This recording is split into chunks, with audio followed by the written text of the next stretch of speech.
Thanks for joining, Amanda and Keenan. I appreciate you coming because I messed up last week with the time zones uh, and got on at the wrong time.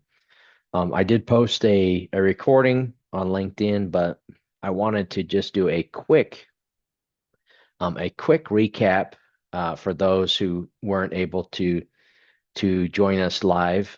I'm going to turn off my camera for until we get to the question and answer part. So, so again, just a quick recap of last week for those who probably tried to join at the correct time, but I just wasn't on, and I apologize for that. We talked about interpreting results from our exposure decision analysis, and so I'm going to skip through some of this. I apologize, but I think, and I talked about this a little bit in the recording.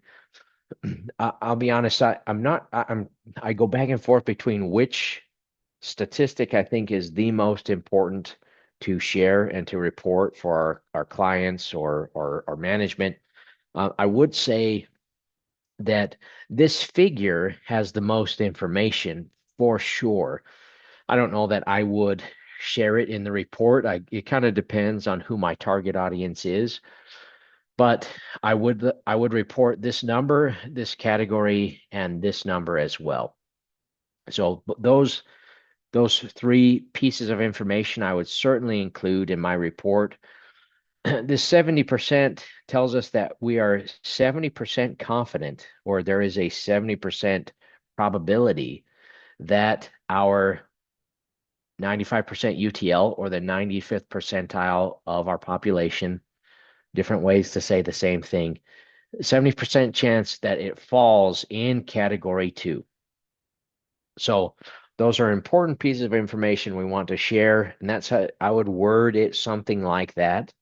We're 70% confident, or there's a 70% probability that our 95% UTL or 95th percentile falls in that category. Now, it can be a bit much and overwhelming for people with all the different percents. And so if you want to ease that in, then I would say something like I would use the levels that AIHA has, or say something like there is a high probability that our 95% UTL falls in category 2. Something to that effect. In this case, I would still say high, even though it's below the 75% threshold that AIHA talks about. We're not going to dive into that in this series. I recommend their course, and that will dive into the details there. But I would share that information. So that's the point of these slides here. But like I mentioned, this is also very important. So our category and the confidence level associated with that category, in my opinion, are probably the number one most important things to share. And a very, very close second is the acceptability, which is related to the probability that it is in category 4. So let's take a look at that. In this example, it's 68%, almost 69% probability that we are in category 4. This line is at the 30% mark. When it's greater than 30%, we call that unacceptable. It's unacceptable, the result. If it's between 5 and 30, we call that tolerable, assuming that we continue monitoring, that we're going to take more samples, we're going to do more exposure assessment, and then we'll see what happens. We hope that that number comes down. We want that column and that number to go down and the numbers to go up somewhere over here. And then if it's less than 5% in category 4, then we call that acceptable. So I would say I don't, you could report this number, you could report this result, or both, but I think that information is a very close second in terms of important information for us to share. So I'm going to bring this in and remove my, if I can find my pointer, remove my ink there. One way you could communicate this is we're 68.8% confident that the 95% UTL falls within category 4. Another option where you have a lot of percents here. So we have percent twice, or we may even say the 95th percentile. That it can be overwhelming for some target audiences. Again, it depends on your audience. A more technical audience may be just fine with that. Another way to make this a little bit more digestible for a non-technical audience would be to say something like that we're 68.8% confident that our decision statistic falls within category 4, or just simply say we are 68.8% confident that our exposure rating and control category is number 4. So we could just take out any reference to statistics. Somewhere else we would want to clarify. We want to add that clarification. Again, it kind of depends on your audience, but those are a couple of options that you could use for communicating to an audience that's a little bit less technical. And you may not need to communicate, depending on the audience, you may just give the category that you're in. So, I guess in this case, we're in category 4, but if it's a very, very, the type of audience that just they want to know where we're at and what to do, that is exactly what those exposure rating and control categories are for, which is going to be the bulk of our discussion today. So this was just another example. And then this is that acceptability, or excuse me, this is certainty. Here is our acceptability. I talked about the 5 to 30 and above 30. So it's all about category 4. Our focus here is category 4, and one way to interpret that 11.2% is the result is tolerable, assuming the SEG has a monitoring plan. So we're going to want to continue to monitor, but it's not bad. When we say tolerable, it means we're in an okay position. It's not great, it's not terrible, or somewhere in the middle. And we want to take more samples to be confident that that we can move that in the right direction. So we're not going to do all of those. The last thing was the exceedance fraction. Now, as I've thought about this, I think this example isn't great, but this point estimate is the same thing as a 50% cutoff, 50% upper confidence limit. It depends on what is important to you, but I think I would probably choose one of these, either the 70 or the 95%. And to be consistent, I'm thinking I would report the 95%, but again, it kind of depends. And there are different ways we could report this. If I want to tone this down to be a little bit less technical, then we could say we're very confident. Somewhere else will clarify that means 95%, but we're very confident that no more than 10.5% of exposures will exceed the limit. Or we could flip this around. I don't have this in any of my examples here, but we could say we are very confident that let's see, that would be 89.5% of at least 89.5% of exposures will be below the exposure limit. That's another way we could frame that if we want to focus on how many will be below the exposure limit. So different ways of interpreting the same thing, but again, I would probably go with the 95% confidence level. But I do know that there are many folks and many companies that focus on the 70%. That would be fine too, so long as you have, if you have a good reason, then that's fine. So these were just more examples. And so let's get into our control categories here.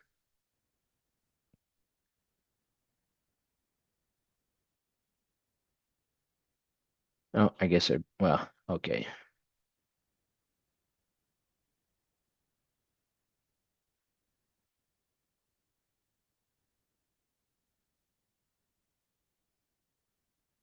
Okay.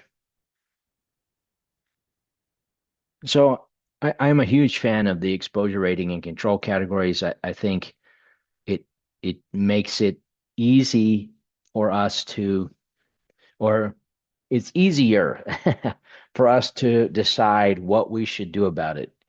And I think the two most common questions from a practical perspective are, where are we at and what should we do about it? Where are we at and what are we going to do? Or, the so what? So this is where we're at. Well, so what? What do we need to do about it? Well, this the framework that AIHA has developed helps us answer that question. And I guess I had someone ask me, why do you like the exposure assessment tools and that framework, Rustin? And I shared that, for me, the biggest reason is that I can lean on AIHA and say it's not just me. It's someone much smarter than me, a group of really smart people who put this framework together, and based on this approach, this process and framework, the tool says we are right here and this is what we need to do. So that's what I like about it. It gives us a foundation for our control strategy, our exposure assessment and control strategy. So I am going to continue to promote AIHA's course because most of the information here comes from their course, and I highly recommend it. It's free. It's a 9-hour course. There's practice questions included. You will be asked to review the course itself, provide feedback.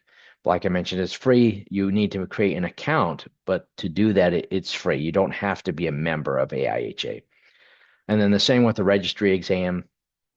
So as of earlier in the spring, there were only 682. I think it's close to 700 now, maybe over 700 registered EDA specialists. I think it's a great thing, and it's a free credential to add after your name. So I highly recommend that you take advantage of that. They have two sections to their exam. It's about 70 questions. The first half is more conceptual, and the second half is more applied. I highly recommend you take advantage of that. So, oh, you know what? We're not going to, let's see. So, want to make sure, oh, I want to make sure I have the right slide deck here.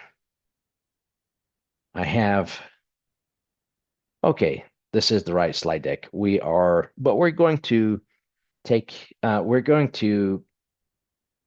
talk about some different examples, uh, and and some of these are less, they're less, what's the word here? They're tangential to industrial hygiene. Some of them are, but they could still be used. So these slides, I'm borrowing from a presentation I gave um, in a class. Anyway, so there were students from different fields, and so you'll get a little bit of a flavor for that. But before we talk about the controls, I want to review briefly the hierarchy of controls. And you know what? I guess I am gonna pull some other slides here real quick, because I've got that described here separately.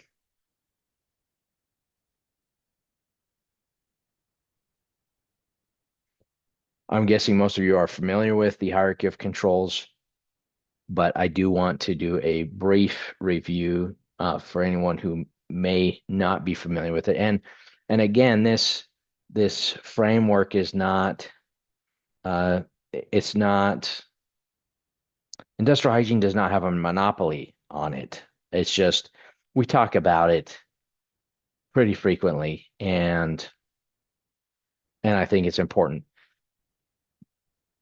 So we have first elimination. This is borrowed from NIOSH, which champions the hierarchy of controls. And I think like I said, you all are familiar with the hierarchy of controls. So we're going to try and eliminate as much as possible. And you know what, someone gave me an example of an elimination control that I really liked because it was so simple. It didn't require robots or redesigning the entire process. And I'm just forgetting. It was something like this. Let's say, their uh, workers had to change a part on a piece of equipment, and well, this is still that. I guess that's buying new equipment. But anyway, you could. I guess it was changing the process. It was a simple and inexpensive example, and I'm forgetting it at the moment. Anyway, elimination typically does require a large investment of time and or money and or effort because it tends to require a lot of engineering and changing of processes to accomplish. These are just a few examples. So we could change the process to stop using a toxic chemical. That's probably one of the classic examples. In substitution, we're going to change it to something less toxic. We could automate processes, mechanize processes so that the human doesn't have to be exposed. We could take a sort of hybrid approach where we are where the worker is removed completely. There are different feelings about that trend in industry, but that's a possibility. To protect people. On this one specifically, I am thinking of so the work is actually done by customers in a way. So we've eliminated the hazard for workers. There's still a hazard, but we're spreading it out amongst all the customers with the self-checkout as an example. When I used this is maybe 10 years ago, I for just for my own curiosity, I was mentally keeping track of how many cashiers I saw with wrist braces as I would check out of the grocery store line. And at that time, this was before self-checkout became a big thing, at least here in the US. There was probably one in every 10, something like that, maybe one in every eight cashiers had wrist braces. And I thought that's way too many. We need to do something now. Now, self-checkout has probably reduced the rate. I'm sure it's reduced the total number, but it may have also reduced the rate of cashiers who have wrist problems. I don't know. I don't know, including carpal tunnel. Anyway, but that's an example. This is best accomplished at the design stage. And prevention through design, that's what this means. Prevention through design is an awesome thing. I highly recommend learning more about it if you're not familiar with it. Great ideas and a lot of good work being done there. Substitution, I had mentioned, substituting a chemical for something that's less toxic. That's one of the classic examples in industrial hygiene.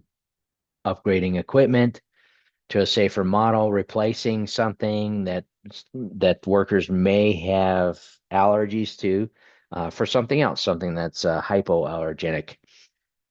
And again, substitution is usually best accomplished in that design stage. It's really great if we can have a seat at that table. Engineering controls reduce workers by, reduce exposures or prevent them by preventing the exposure from reaching the worker. So there's some sort of barrier or something that removes our contaminant, our toxin, our exposure. Sometimes that's simply through simplifying systems and processes.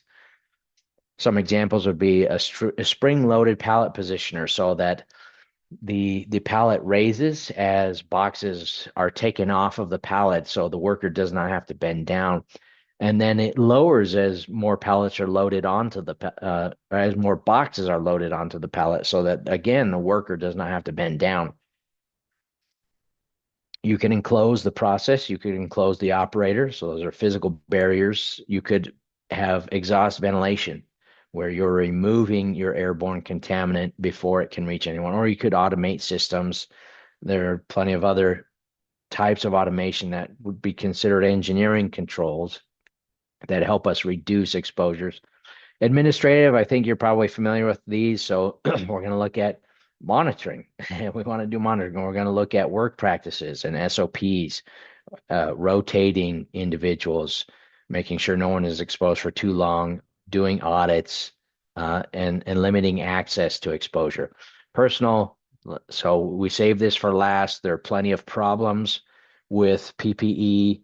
We still use them. It has a use PPE. It still has a place in our control strategy, but we don't want to rely on these. The PPE has to fit right. It has to be worn correctly. It has to be maintained. There are many issues with it as well. It introduces risks and hazards. It makes it more difficult to communicate, makes it more difficult to hear the emergency alarm, etc. So many issues with PPE makes it harder to do work and sometimes to do it safely. Glasses fog up. Many issues with PPE, so that's why we save it for last. So now we're going to jump back over to our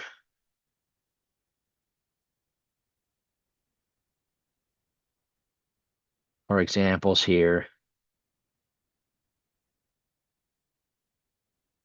And we're just going to walk through this one for today, and then we'll talk. I feel like I've been talking too much. And we'll talk about any questions anyone has, how to interpret, and then what sort of controls would you select. I don't pretend to be an expert in everything. So if you have very specific questions, I'll give you my best answer, but it may not be the right answer. I'll say that. But in this case, you are a new EHS consultant. A report from a previous consultant has been sent to you for an SEG of nail salon exposures to methyl methacrylate. These numbers are made up. The numbers are made up. This is not the exposure limit for methyl methacrylate, but everything is made up here. So we collected 3 samples on one day. We got 0. 0.8, 1.3, and 5.7 parts per million. So if we were to enter these numbers, both our exposure limit and these numbers into ExpoStats or IHDA, whatever tool you like to use, we would get something that looks like this. So we have, I guess I'm not showing the geometric standard deviation. That's something we would want to look at to quality control our exposure group. And I don't have it here, but it's something that we would look at. So we have this risk meter ExpoStats gives us. The blue line is where our quote unquote risk is. And you can see that corresponds to this 17.3%, which is the same as that 17.3%. So that number, like I mentioned, in my opinion, is a very close second for the most important thing for us to report. Now, again, for certain target audiences, it may not make it into the body of your report. Maybe it's in an appendix. But it's very important for us to pay attention to that number because that tells us where our acceptability is. And this one is tolerable. Remember, we're between 5 and 30 here.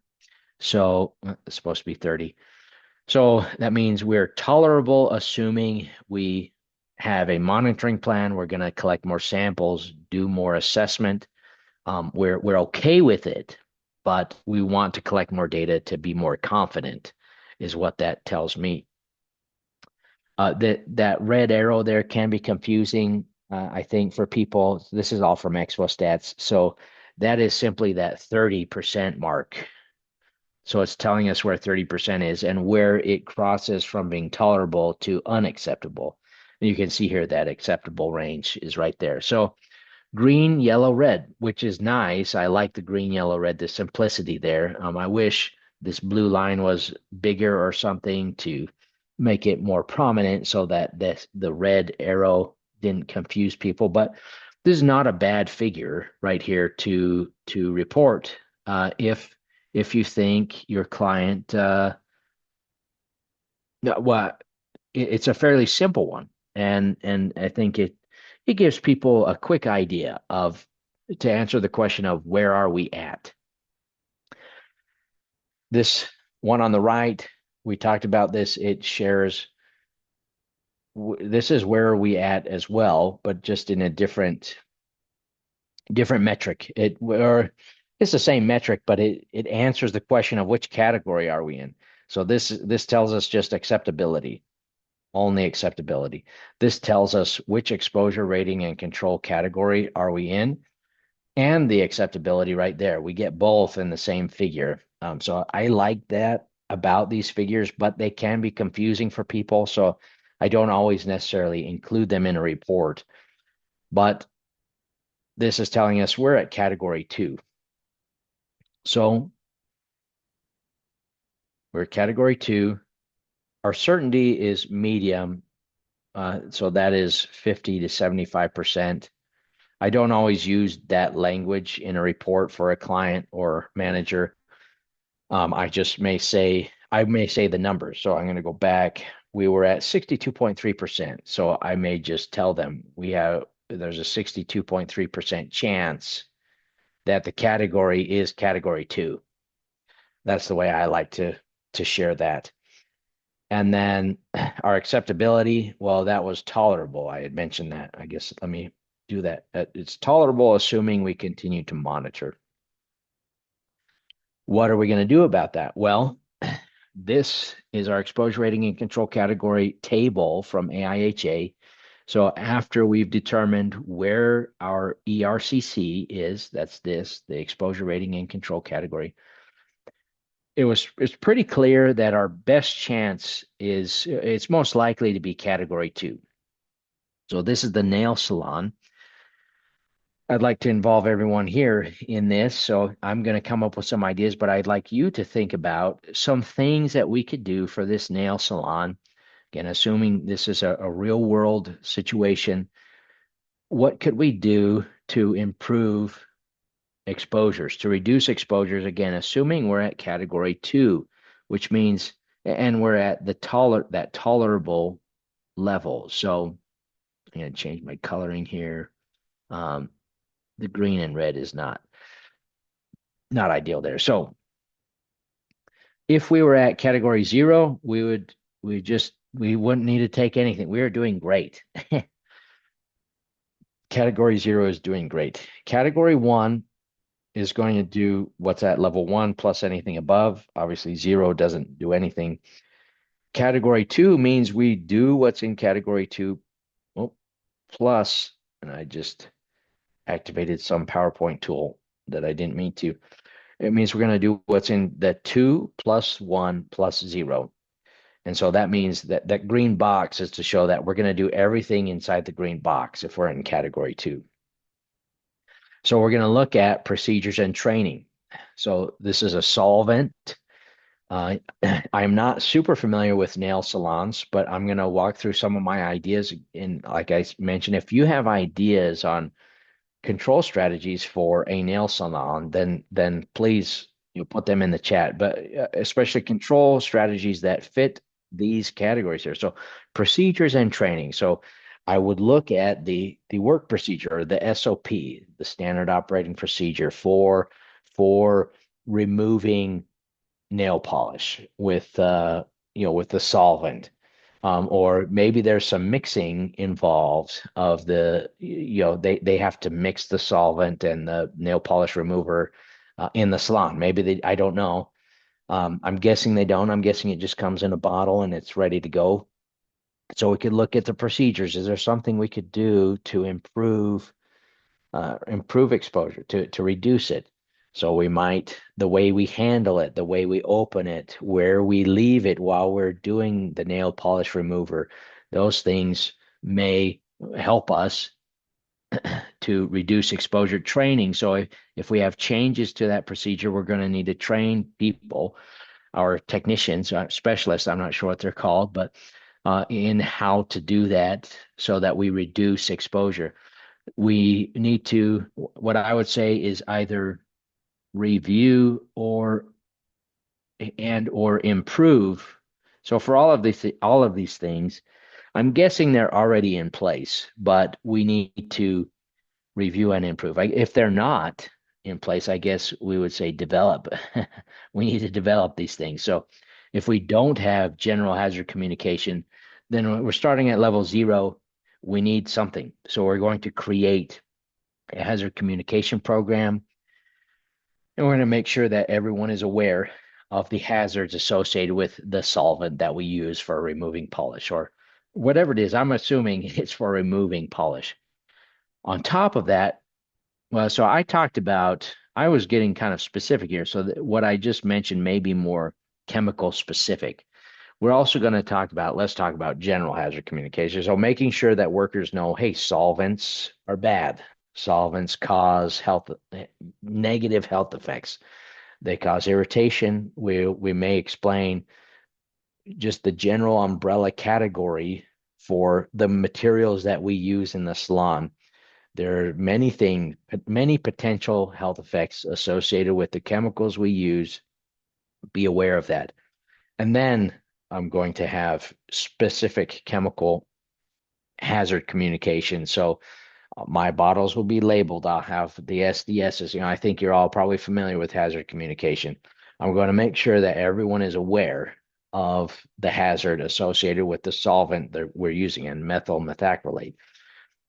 We're also going to make sure that we continue monitoring. So our result was tolerable. So we were going to do this anyway, but being in category 2 makes it clear that, well, we need to have a sampling plan.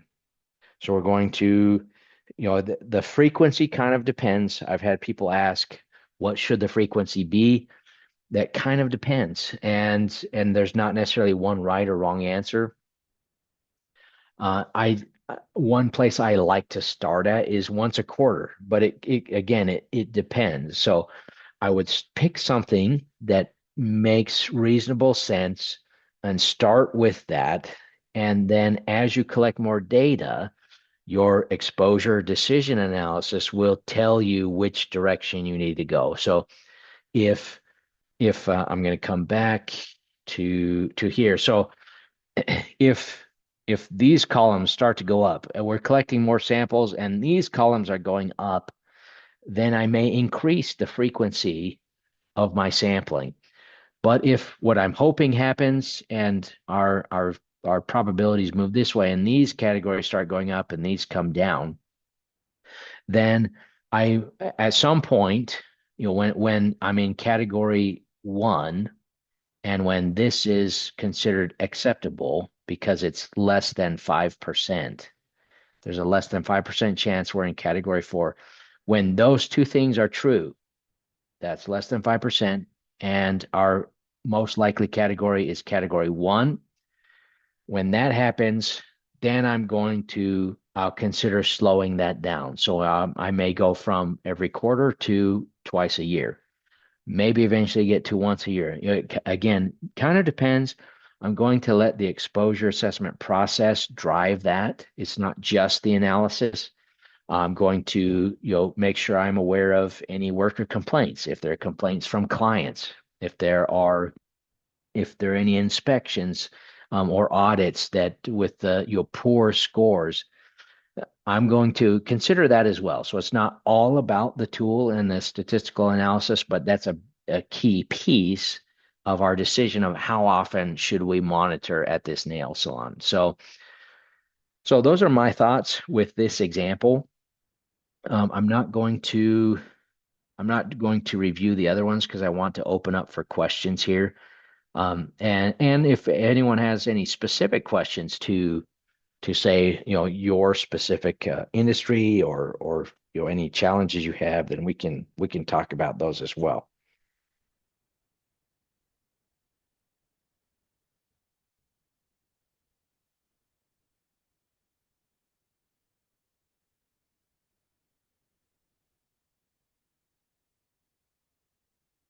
Questions are a good thing. So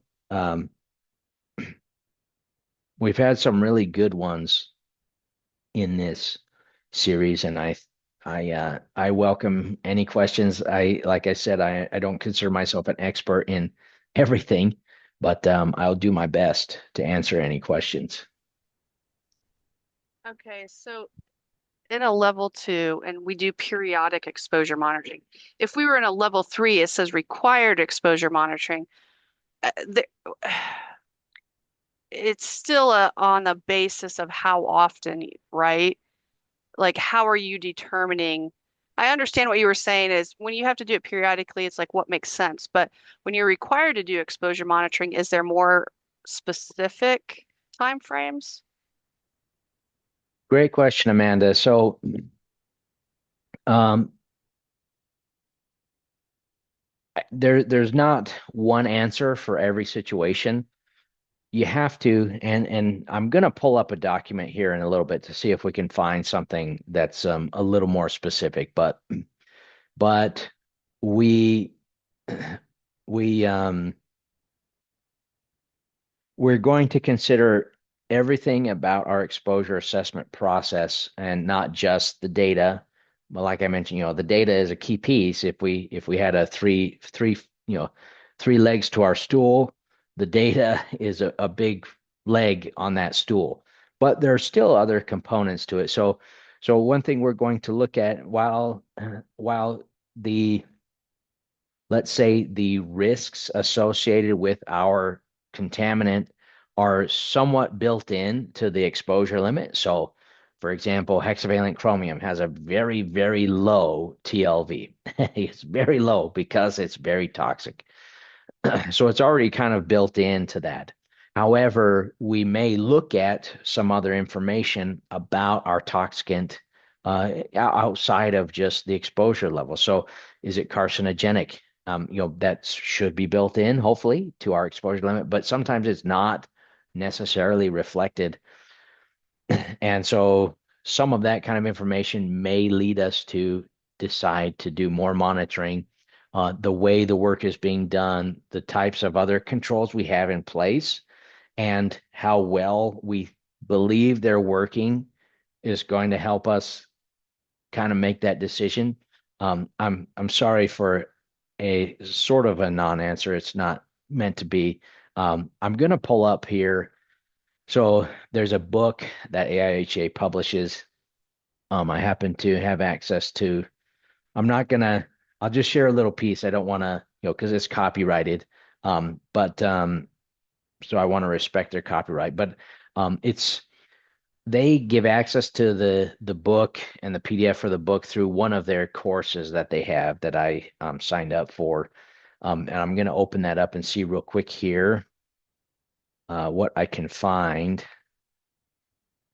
on that specific. So when you say required, I'm going to ask you a question. When you say required, and I know that says required, but how are you interpreting that? Is that are you thinking from company policy perspective? Are you thinking about a regulatory perspective? When you read regulatory, how are you interpreting that? I'm reading it as regulatory, probably. You're at 50% of your PEL, and we need to do something. We are required to do monitoring. And so what would that necessarily look like compared to just your occasional monitoring or whatever the terminology was in the level two? I think it's pretty obvious in certain situations in level three, with stuff I deal with. I know the expectations of my regulators, but maybe not so much in that level two. And so I guess I, I understood what you were saying. It's not a non-answer that you gave. I understood what you're saying. There's other things to consider and look at with that. But I Yeah, just so didn't wanted to see if you had anything when you says required. What does that mean to you is what I was looking for. okay, well, for me, yeah, it probably is regulatory or company's policy, for example. And the required, based on where we're at, you may not need more than what's required. I guess sometimes the result of our analysis will change what we're doing, but sometimes it won't. If you're already doing, and I don't know what the right, I'm going to say a lot of sampling, a lot of sampling. If you're already doing a lot of sampling, then and you're in category three, doesn't necessarily mean you need to change your approach, just that you're going to continue collecting your samples. Um, so, uh, like I said, when I start at level zero, I like to go for about once a quarter. That would be my recommendation for most applications, but that can change. I am curious, from a regulatory perspective, have they specified a specific frequency for the sampling? Generally, no. I deal with a lot of just remediations. So we're putting people out there cleaning up contaminated soils. And so we have some historical data, but they don't accept historical data from other sites. You have to prove at this site, right, these concentrations that you're not overexposing your people. So it's slightly different than maybe in a salon, in a manufacturing setting, right? And what they require, they don't really, I don't think, it doesn't take a lot to prove to them that we're good. I don't think. Yeah, and in my experience, I would agree. So I deal more in mining and with MSHA, but I think OSHA is probably similar in that industrial hygiene tends to be it's sort of secondary. I'm not sure the right way to put it, but um, not a lot of inspectors are industrial hygienists, and so it doesn't often happen. And they don't often, they may look at the basic numbers, but they don't often dig when it comes to industrial hygiene. That's that, there are exceptions. There are exceptions, but that's my experience as well, is that it's sort of second fiddle, in a way, for better or worse. Yes. And um, yeah, I think oftentimes in my situation, they're more worried about potential exposures to people outside of the area than the actual workers. So for me to prove my workers are good either in level C or level D, um, they're like, okay, sure, that looks good, sounds good. But they get really crazy about, well, what's blowing off your site, and that's when they like go very extreme. So just my observations. and I would agree with you. There, I've also seen where MSHA or OSHA and EPA are sort of at odds a little bit in that regard, where you know, um, MSHA or OSHA, they want the dust in to stay in, or excuse me, they want the dust out of the building, and EPA wants the dust to stay in the building. Um, anyway, not that they're directly competing, but they're telling telling companies to do different things. Anyway, um, so I'm not seeing that in this document. I'm going to continue to look while we chat a little bit, but so I'll let you know. That's a great question, Amanda. I'll let you know if I find something a little more specific. I would,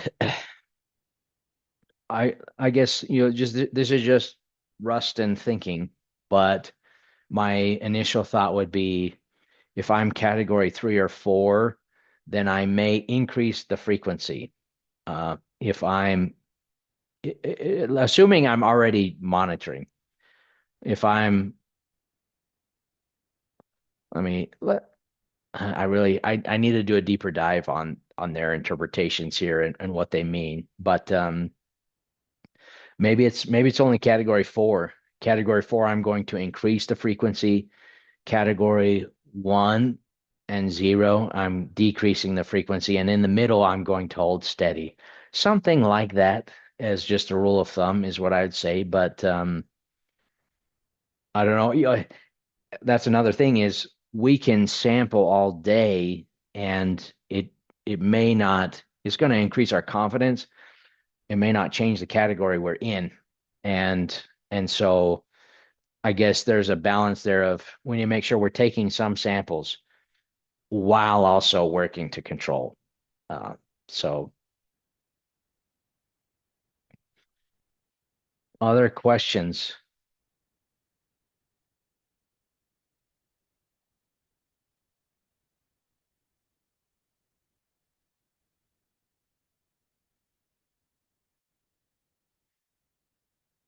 So While anyone with questions is, and I haven't looked at the chat. Let me look at the chat because I'm reading this. Okay, Erwin, what is the best approach to monitor a carcinogenic contaminant, say benzene? Because we want to be more careful, specifically on confidence level in our decision to make.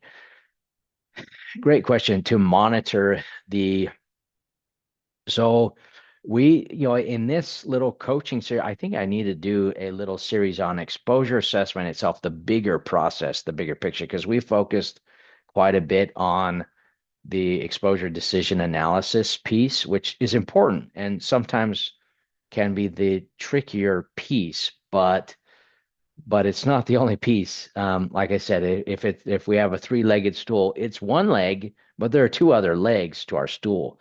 So I am going to share. Well, I'm gonna share part of that book. I'm gonna share my screen here, and gonna. This is a little bit to Amanda's question, and then I'm gonna go to a figure in the book.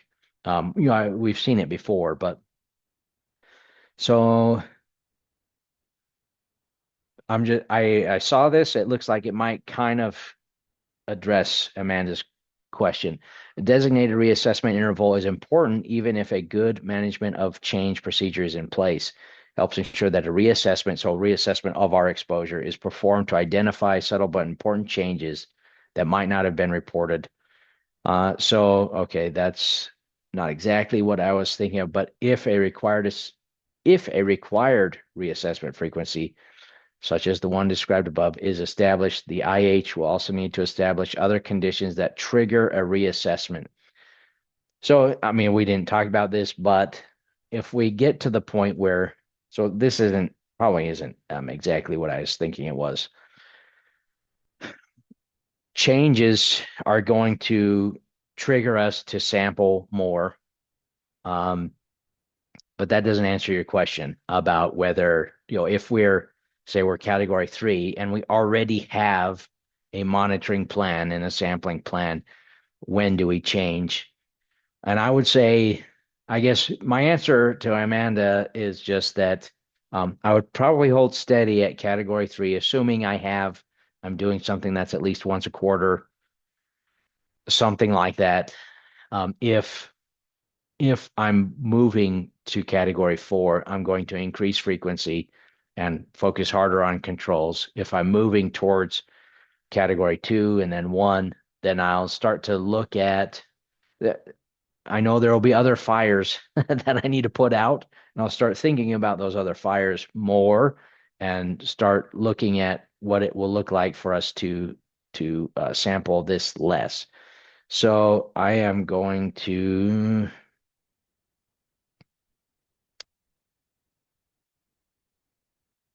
There's a figure I'm looking for here. I just had seen it.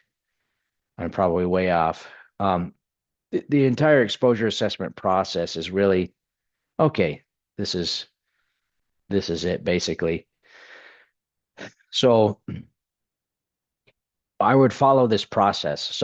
And I'm sure you've done some of these pieces, but start means that we are going to, and you know what, I can pull up my slides from our first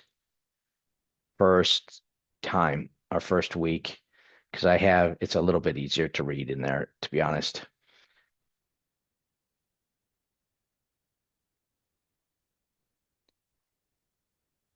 So,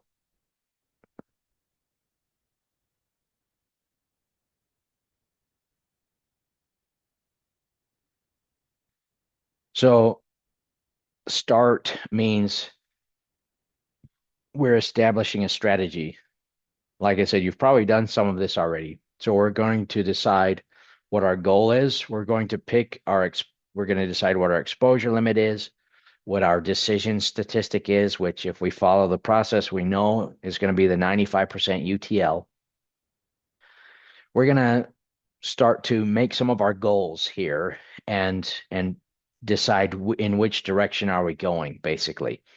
Basic characterization is going to be an information gathering process, or we're going to gather it and process the information. So We're going to gather information on benzene in addition to exposure limits. We're going to look at toxicity. We're going to look at the process that in which benzene is being used.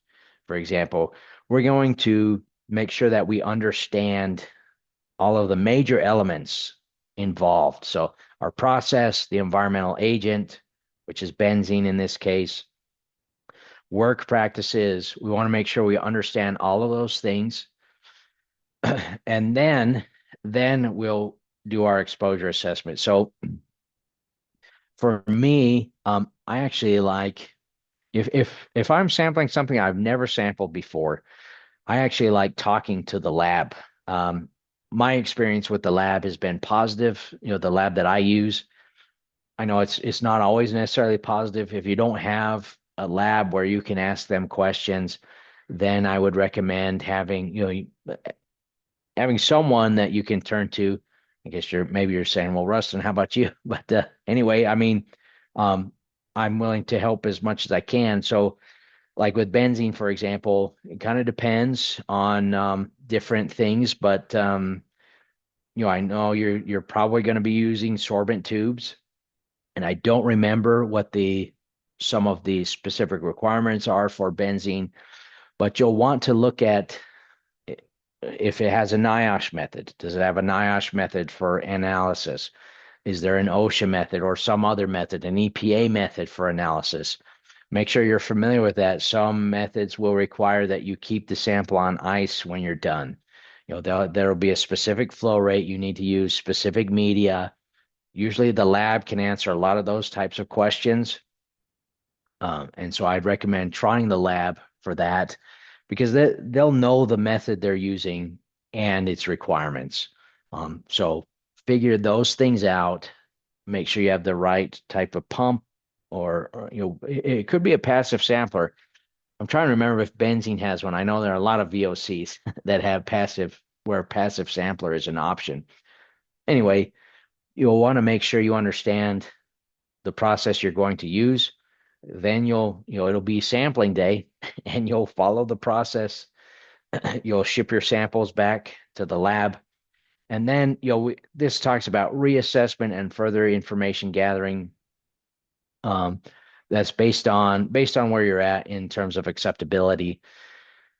So, um, anyway, I I often and we often, regardless of where we're at, we're still going to look at what types of controls we might need or want. We're probably still going to be collecting more information, um, and we may be reassessing at some point in the future. Anyway, but that's the process, and really this process is designed to minimize resources, but to maximize the effect of our resources, the efficacy of our resources. So really, oh, I didn't dive into this, but the process would say if it's acceptable, so that category 4 is less than 5%, then you can, well, it would have to be acceptable and in category 1 or 0. If you're in category 1 or 0 and the category 4 probability is less than 5%, it says you can hold back on taking samples. Sample something else, basically, is the idea, something else that has a higher risk. Um, and and the reassessment, which is what we were just reading, I thought it was something different, but that could be when something changes, then we're going to sample more. So anyway, I'm sorry, I'm getting back into the weeds again, but uh, I would focus on the entire process, and this figure sort of summarizes that. AIHA has a nice little course that one's not free. It costs money. Um, but and that's where I learned a lot of this, but and the book. But it's something I've thought about. We need the bigger picture exposure assessment packaged into something like this. We focused a lot on the EDA, so I may work on kind of repackaging things here to have both to have both. Uh, any other questions? That was a good question.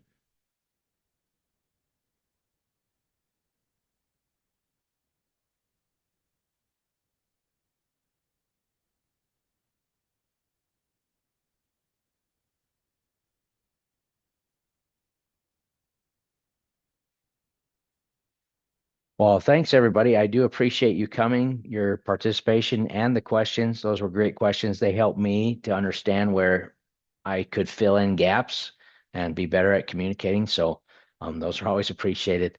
Um, I I will be, yeah, you're welcome. Um, I will share the recording. I know I kind of lag with it. I'm usually like a week and a half late, but I will share that. And I plan on doing more of this. I enjoy it. So just watch LinkedIn, and at some point I might have a more formal process, but just keep an eye out, and I plan to do more. So I hope you have a good one. Thank you, and be safe. Thanks.